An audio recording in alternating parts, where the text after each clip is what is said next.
हमारे ऊपर प्रभु की कृपा है ये हम कैसे पहचाने। ये 8 लक्षण प्रकट होने लगते हैं जिसके ऊपर प्रभु की कृपा होती है। हमारे ऊपर प्रभु की कृपा है ये हम कैसे पहचाने, तो ये 8 लक्षण प्रकट होने लगते हैं जिस पर हरिजू की प्रियाजू की कृपा है। पहला, घोर अपराध करने वाले के प्रति भी दया की भावना, शांति पहला लक्षण है। भाव में भी पहले शांत भाव है। हमारे ऊपर श्री हरिजू की कृपा है, इसकी पहचान ये 8 लक्षण। पहला, शांति, अर्थात घोर अपराधी के प्रति भी गुस्सा ना क्षमा करना, ये हरि की कृपा का लक्षण है। देख लो भाई, घोर अपराधी शब्द तो जाने दो, जरा सा प्रतिकूल हो जाए तो लाख समझाओ पर भ्रकुटी तनी रहती है। भला ऐसा है? अपराधी पर भी क्षमा का भाव होना, ये हरि कृपा पात्र में ही होगा, अन्य में नहीं। अगर अपने हृदय में ऐसा लगे कि ऐसा नहीं है तो हरिजू से प्रार्थना करनी चाहिए कि कृपा करो मेरे में सामर्थ्य आवे। दूसरा, अनुसूया, वो किसी भी के प्रति कभी भी कोई दोष दर्शन ही नहीं करेगा। दोष कथन, दोष श्रवण की तो बात जाने दो। अनुसूया, दूसरों के गुणों में दोष ढूंढना ये नहीं होता। हरि कृपा पात्र में नहीं होता। ये सब भजन के नाश करने वाले, जैसे पहला अपराधी पर क्रोध कर देना, तो माया ने भेजा इसीलिए था कि तुम्हारे साथ व्यवहार ऐसा करे कि तुम क्रोध करो। क्रोध करोगे तुम्हारी ऊर्जा शक्ति नष्ट हो जाएगी, अध्यात्म में जो चलने की थी। और कहीं तुमने संकल्प कर लिया तो भजन शक्ति नष्ट हो जाएगी। तो अगर भजन बल है तो गया, जरूर उसको दंड मिलेगा, पक्का मिलेगा, 100% मिलेगा, लेकिन आप खाली हो गए। ना भजन करने की वृत्ति रहेगी और ना भजन रहेगा, दोनों बात। अनुसूया, किसी के सद्गुणों में दोष देखना, गुणों में दोष ढूंढना, ये हरि कृपा पात्र में नहीं होता। ये बहुत मंगलमयी बातें हैं जिससे हमारा भजन मार्ग पुष्ट होता है। तीसरा, वो बाहर से और भीतर से पवित्र रहता है, हरि कृपा पात्र। शौचाचार का ज्ञान होना चाहिए, वस्त्र आपके पवित्र होने चाहिए, ये बाहरी जल रज आदि के द्वारा बाहरी पवित्रता। और निष्कपटता, निश्चलता, सत्य भाव, ये अंदर की पवित्रता है। अगर कपट है, छल है, असत्य है तो हृदय मलिन रहता है। भीतर और बाहर से पवित्र रहना, इसमें खास बात क्या है? भीतर और बाहर से पवित्र रहने में, भीतर और बाहर से सदैव पवित्र कौन रह सकता है? तो बोले जो पुंडरीकाक्ष भगवान श्री हरि का प्रियाजू का स्मरण करता रहता है, वो शवायाभ्यंतर शुचि, वो बाह्य और अभ्यंतर दोनों से पावन रहता है। तीसरी जो कृपा का लक्षण है, अर्थात वो सदैव भगवत चिंतन परायण, शौचाचार का पालन करने वाला, बाहर और भीतर से हरि कृपा पात्र पवित्र रहता है। चौथा, ऐसे कार्यों का अनुष्ठान न करे जिनमें हमारा भजन छूटता है, जिनमें सत्य छूटता है, जिनमें भगवत भाव छूटता है। जैसे आपके ऊपर कृपा हुई, आप भगवत मार्ग में चल रहे हैं, अब आप ऐसे संसारिक कार्यों का अनुष्ठान कर रहे हैं जिनमें आपकी चित्त वृत्ति बिल्कुल भगवत विमुख हो रही, तो जीवन का लाभ क्या होगा? लाभ तो है भगवत स्मरण सहित। जैसे कल एक ने प्रश्न किया कि मैं खाता तो नहीं लेकिन मांस के दुकान में मांस बेचता हूं, होटल है, क्या उचित है? ये उचित कैसे हो सकता है? तुम और भी तो व्यापार कर सकते हो। जरूरी है धर्म का पालन करने की इच्छा करते हो, धर्माचरण करते हो, ऐसा नहीं।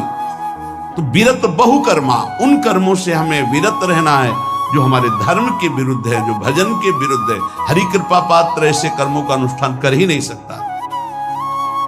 अपने भजन का फल देखना भगवत कृपा पात्र की, सबको प्रदान कर देना।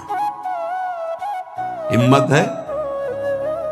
अपने भजन, इतनी मेहनत से किया हुआ भजन, भजन होने के बाद हे प्रभु इस भजन का फल हो, सर्वे भवन्तु सुखिना सर्वे सन्तु निरामयः। यहां तो कहते महाराज एक माला रोज आपके लिए करता हूं कि आपकी बीमारी ठीक रहे, तो शेष किसके लिए करते हो प्रभु? शेष है अगर इष्ट और गुरु के लिए तुम्हारा है कि एक माला करते तो फिर इतनी माला करते तो हमें क्या होगा? सब आपको दे देंगे तो हमें क्या होगा? तभी भजन का रहस्य नहीं जाना। छठवां, अपने भजन से अपने लिए कुछ भी ना चाहना और दूसरों की तो बात जाने दो, दूसरों से कुछ ना चाहना ये तो ठीक है, अपने भजन से अपने लिए कुछ ना चाहना है हिम्मत। देखो ये हरि कृपा पात्र में हिम्मत होती है। अपना भजन अपने प्रयोग में ना लाना, इसका भी आंतरिक रहस्य है। अपने प्रयोग में आप शरीर को लेकर के बोलेंगे, अगर स्वरूप को लेकर तो प्रयोग की कोई वहां जरूरत ही नहीं, स्वरूप पूर्ण काम है, वहां कोई अभाव नहीं। जब आप कोई भाव अपने लिए करेंगे तो देह भाव होगा, देह भाव से किसी विषय की मांग होगी। विषय पूर्ति भजन का फल नहीं होता, भजन का फल होता विषय निवृत्ति। बहुत जोर की बात है, कैसे समझ? अपने भजन का भी फल अपने लिए नहीं, दूसरों से कुछ चाह रखना तो बात ही जाने दो, भजन से भी कोई अन्य सुख की चाह नहीं हुई। क्या चाहिए? भजन ही बनता रहे, भजन का फल भजन बनता रहे, खूब निरंतर जप करते रहे। सातवां, किसी भी मान सम्मान कीर्ति पद प्रतिष्ठा के मिलने पर हृदय का असंतुष्ट हो जाना, यह हरि कृपा पात्र का लक्षण होता है। प्रणाम नमस्कार जय हो तो हृदय में असंतुष्ट हो जाना चाहिए। कोई किंचन मात्र अभिमान न उदय हो जाए। प्रभु बचाओ, ये माया की चकाचौंध से बचा लो नाथ। कौन सा अपराध बन गया कि आपकी जय की जगह यहां हमको ऐसा सुनना पड़े। मान प्रतिष्ठा कीर्ति जिसके लिए बड़े बड़े लालायित रहते, हरि कृपा पात्र को विष की तरह चुभती है। और आठवां, किसी भी प्राणी समुदाय से संबंध ना रखते हुए सब पर दया की भावना, सब पर कृपा की भावना, सब पर करुणा मैत्री पर किसी से ममता नहीं। ये सूत्र बहुत व्यवहार में प्रयोग करने योग्य है। सबसे करुणा और मैत्री पर किसी से ममता नहीं। करुणा तो करी भरत जी ने, मैत्री भी की मृग से, पर ममता रहित नहीं रहे। ममता कर ली तो अगला जन्म हिरण का हो गया। ममता नहीं रखी। निर्ममो निरहंकारा। करुणा मैत्री तो करनी है, जैसे इसमें आदेश है, गीता में जी आदेश है, अद्वेष्टा सर्वभूतानां मैत्रः करुणैव च। पर निर्ममो निरहंकारा, ये साधक की चतुरता है।